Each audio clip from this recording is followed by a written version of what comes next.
Leo rising. How you doing, Leo?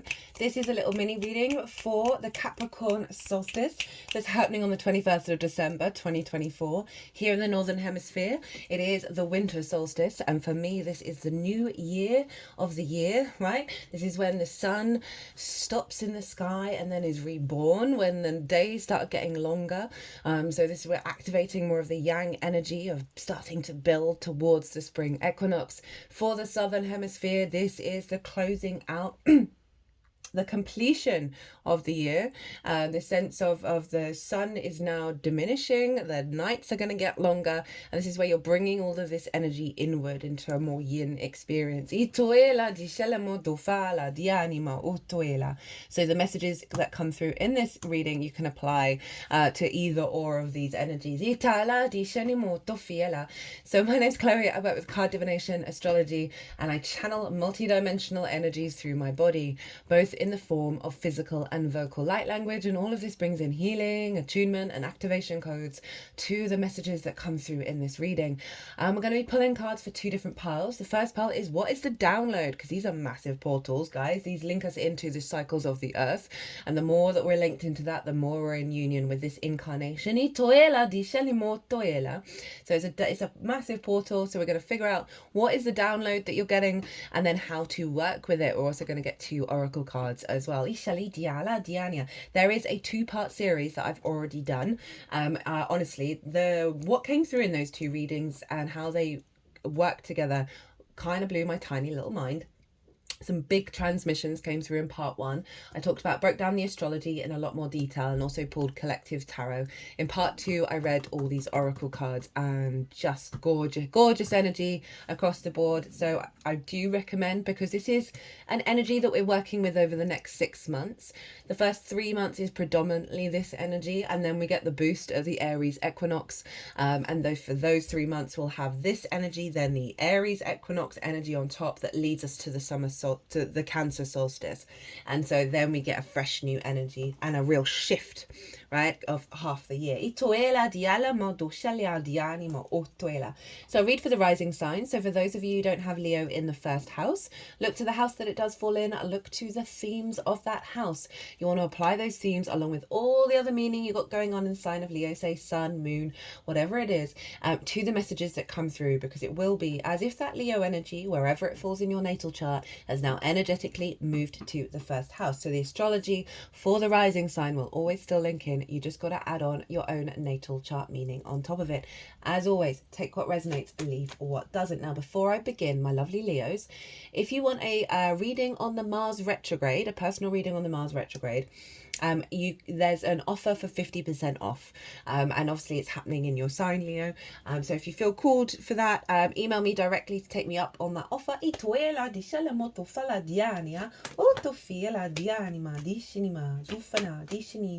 saw the 9, so a couple of cards. There's been quite big energy come through, and they know that I'm doing very short readings here, so some cards have been coming through while I'm shuffling that then go back, and I saw the 9 of Wands and the 2 of Pentacles, right? So exhausted, burnt out, defensive, like, oh god, it's all by myself. And then the 2 of Pentacles, which for me is like the hamster on the wheel, like the survival mechanism, in the material world. Now, where is this happening for you, my lovely Leos? It's happening in your 6th house of the adult in the room. Work, how you work, physical health, routines, co-workers, and therefore collaboration and co-creation, pets, and therefore acts of service. This is the adult in the room. We can struggle with this one. We can really struggle with this one, because we can neglect these things. We can sacrifice these things for other people. But the trick with the 6 is, like, you got to figure out how you work and how you understand how you work.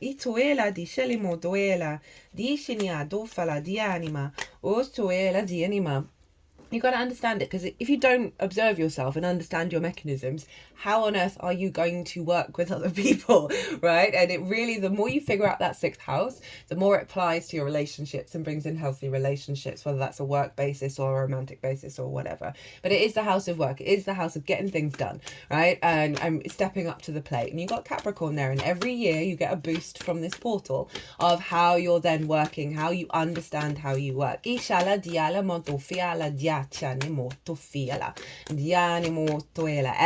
so you're going to get an elevation, a download around how you understand how you work and how you move through that.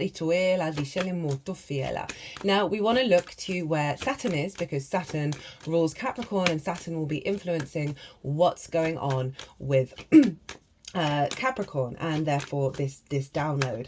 And it's over in your 8th house of relationship dynamics, the outside world's resources, your interaction with you and anything other than yourself, right? This can be mortgages, loans, debt that you owe, that's owed to you, bonuses, commissions, inheritance, 3D or cosmic. It's more one-off chunks of money, as well as the resources of the outside world, such as a mortgage. So it's not your money, but you're operating with it.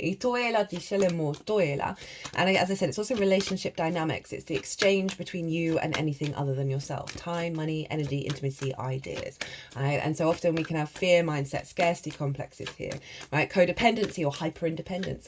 It's also your relationship with source and the resources of source. It's a very magical house. So Saturn is establishing stronger foundations that are going to serve you for the long term while it's there, right? A sense of integrity and maturity of how you engage with the outside world and how you observe it and understand it, and how you want to show up, right? How are you going to be integral in these relationships? And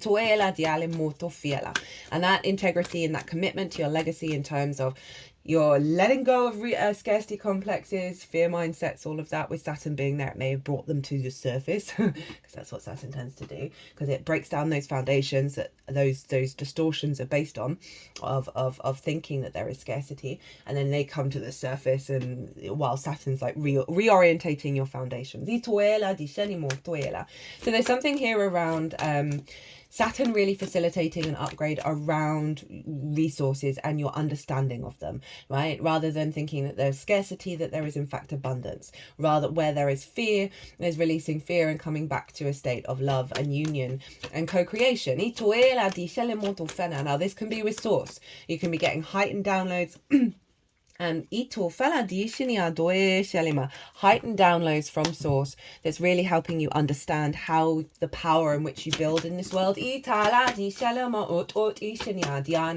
may see a reflection on sort of relationships in your life showing up with the desire to co-create.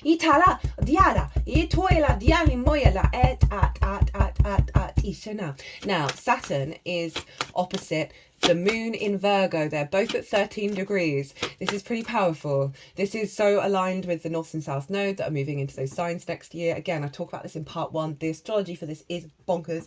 And that moon in Virgo is in your house of your resources, right? How your skills and your tools, of how you manifest and bring in regular income, how you value yourself also, most importantly, and also the things that you value. If you don't value yourself, we can distort our value system to recreate that lack of value. We cannot value our own skills and tools. The moon is there intuitively and aligned with how you elevate your skills and tools, of how you use them, your needs being met in terms of your regular income. And Saturn working together to be able to strengthen that foundation of healthier relationships in your life, your understanding, your intuitive understanding of your own value, that is then upgrading the maturity of the relationships with the outside world. Now, I'm sorry, I'm speaking very, very fast because I want to get this information out as quickly as possible, because it's tomorrow, and also I'm trying to keep these short because I know not everybody's got the time around the festive season. But bear in mind, this is energy that's supporting you over the next 6 months, so you're not missing out on this if you're watching this after the event. They are both square Jupiter over in Gemini, which is your hopes and dreams and reaping the benefits from your 10th house, as well as big groups, right? As well, and Mercury over in Sagittarius. All the mutable signs being activated. It's called a grand mutable cross, and that's in your 5th house of your joy, your creativity, right? Your pleasure, your just the spring in your step, basically. So and it's also about love, romance and dating. So 1, that can be a recalibration around that particular form of relationship, as well as your relationship with your resources, with your skills, with your tools, right? In order to come from a more creative place that's in alignment with a higher perspective of how your hopes and dreams to expand, of what you're capable of receiving from your 10th house, the rewards you're receiving from that career life path house, that's getting in alignment with the resources of Saturn coming along and going, okay, let's facilitate that. Doshinima dianima ottuela dianima ottuela dishinimoto fiela dianima. And what I really like about this is Capricorn instigates, it activates new cycles. It's very leadership energy. So we've got this big activation of a new cycle and all this mutable energy, right? All of this mutable energy funneling into it, of allowing us to be in our flow state, allowing us to adapt and change and evolve and grow with this new energy. Ichala dishalama ottuela ina dianimo yala dishinimo ottufiela dishinima dofala dialama do toto shanama etinia. All helping you build on the planet. Right. Okay, so what download are you getting? With this sun moving into the sign of the Capricorn, with the Capricorn solstice, we have the world, which is Saturn's card. We've got the Four of Swords in reverse, and we've got the Knight of Cups. This is a really beautiful energy, my lovely Leos. So the world card is know thyself and the world will open up to you, right?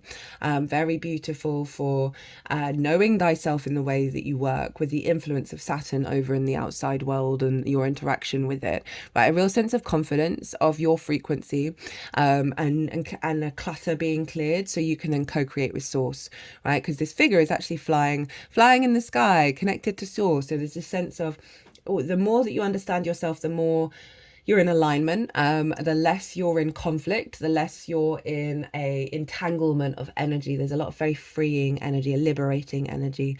There's purple wrapped around this figure, and that was often linked into sort of royalty and divinity and spirituality, right? It was deemed a very significant color. We've also got all the fixed signs on this card, which is appropriate for your Leo energy.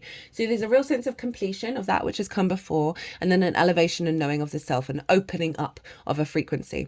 And then we got the Four of Swords in reverse, and this is in the upright. It's about contemplating the Three of Swords, and finding your inner truth, knowing that you're being held by something bigger than yourself. It's an inner experience. It's about stillness and meditation, and inner reflection. It's in reverse. So it's kind of saying you've moved on from this, right? You're taking that knowing that you're being held with yourself. You're taking that Ace of Swords and you're going out on the road with the Knight of Cups. So again, it's moving past an old grief, an old wound, right, of the heart, that being liberated. You've acclimatized, you've adjusted to that. You're no longer needing to be in that inner yin state, and you're taking this wisdom, this deep inner knowing within yourself, a perspective with that Ace of Swords, that you are held by source, that you are held by the world, right, by the opening up of the universe in your inner self. That is now more of an outward expression. You'll be able to put all that wisdom that you've learned into the way that you work, into the way that you co-create, into the way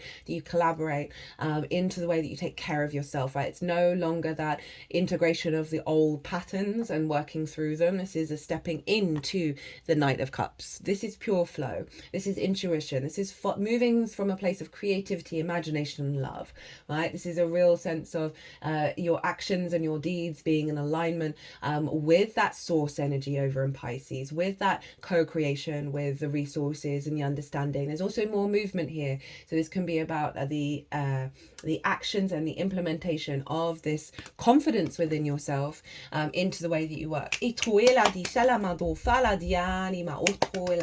know, as I said, that is that sort of combination of the Saturn and the Capricorn energy being in the sign of Pisces, of not being jaded, right, with that Knight of Cups. That Knight of Cups isn't reflecting on perhaps the relationships that didn't work out. The Knight of Cups is like, but that was a beautiful experience. I love being in love, right? So there's a real sense of the ridiculousness with the Knight of Cups in such a beautiful way that we can struggle to embody. And I really love that showing up in terms of letting go of those old foundations, that something's come to an end in regards to those relationship dynamics, in regards to resources, right?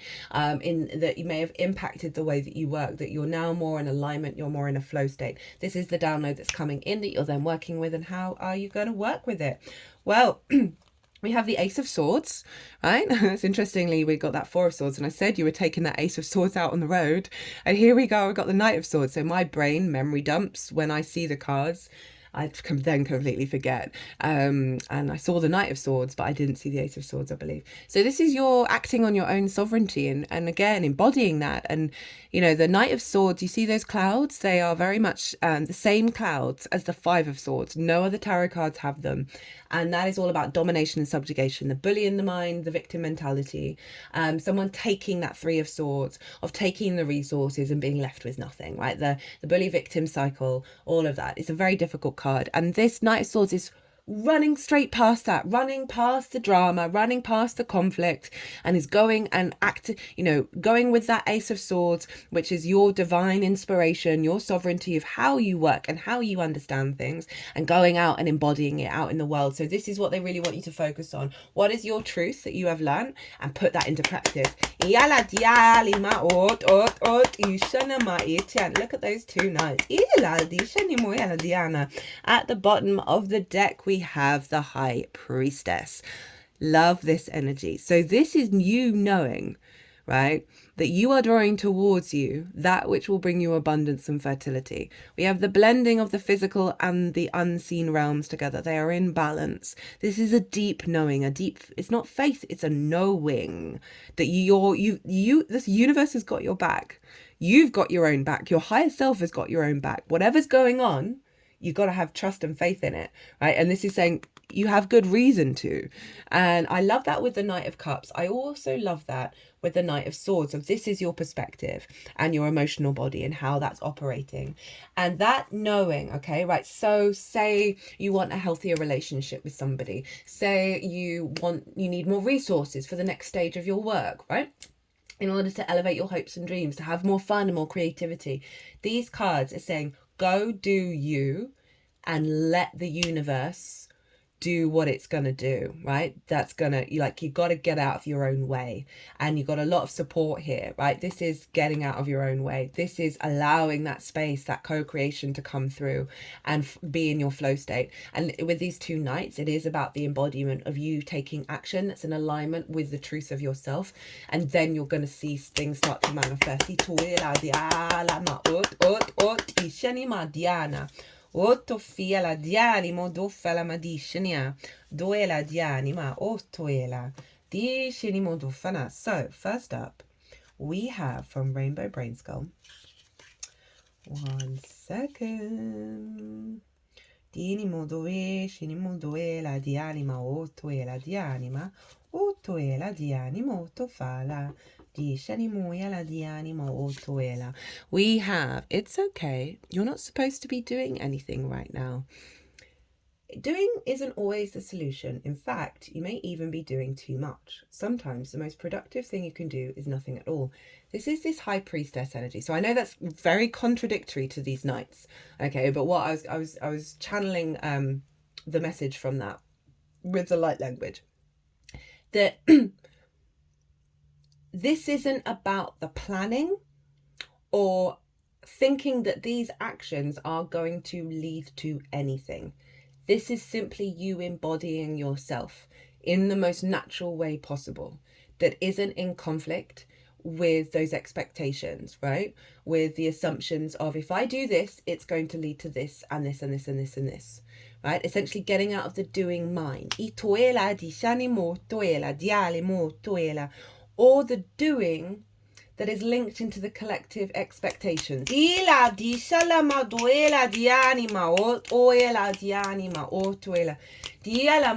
It's really coming from a purer state within yourself that inherently is tapped into that High Priestess who is doing nothing. Right? So this is an activation of that allowing of the surrender within yourself. Rather than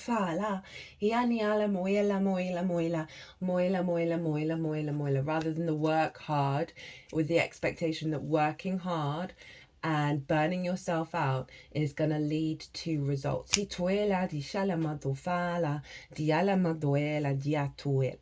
So what I feel with this card is that it's essentially acting as an activation of this high priestess. They've just put my other hand at the back of the third eye on the back of my head.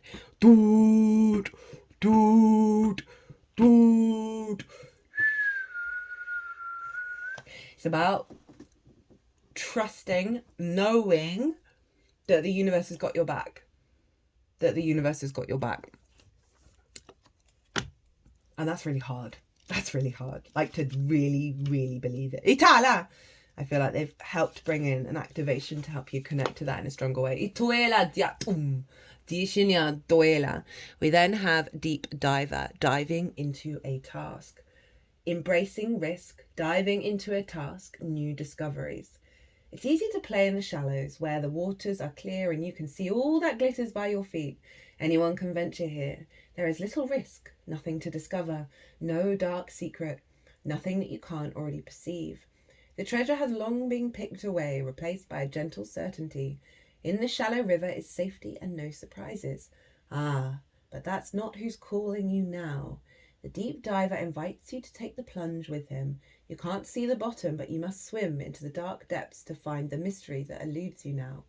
He knows where the pearls lie underneath the ancient sands. You are being called to look beyond the surface of things for your answer. Let your intuition propel you into the water, allowing your memories to swirl around you and your emotions to well up as you face the unknown. Your curiosity, so we've got the water and then the curious energy of air, will be your greatest guide. You'll surely discover something wondrous to bring back to everyone who is waiting by the shore. But only you will truly know the value of your discovery. Are you willing to do the work? Dive in, make the commitment to see it through, and you'll be amazed. Iana, so this is a real reorientation around your expectations of that sixth house, around work, around how to co-create, around how to take care of yourself. You're going beyond the superficial collective and society expectations, and you're going on a new path with this. Itoela, that's allowing more play, more adventure, and more intuition to come through. Itoela dialimo doela dishalimo toela ianimo tufa, and to trust that you are going into a path that may feel very unfamiliar to you, right? That you don't know the answers to, and to trust in that. Remember that high priestess, very, whoo, that's lovely. Let me see if I can move that up so you can see that, because that's giving off some really good vibes. They're just wanting to put the head of the Buddha at the bottom. Okay, so you're diving into enlightenment. Hey, Leo. Can you see that? Let me move that down. Di animo, di shato, fala di animo, toela, ina, doela, malo, toela. Right, Leo, I'm going to leave it there. I hope you enjoyed this reading. I hope it resonated. If it did, hit that like button. It brings me a lot of joy. It really does. As I said, if you want to take me up on that offer for Mars retrograde personal readings, email me directly. If you want just a personal reading based on anything else, again, my website is everywhere. But if you want to pay by PayPal, again, email me directly. But other than that, Leo, be good to yourselves, be good to those around you, safe travels, and be well until we meet again.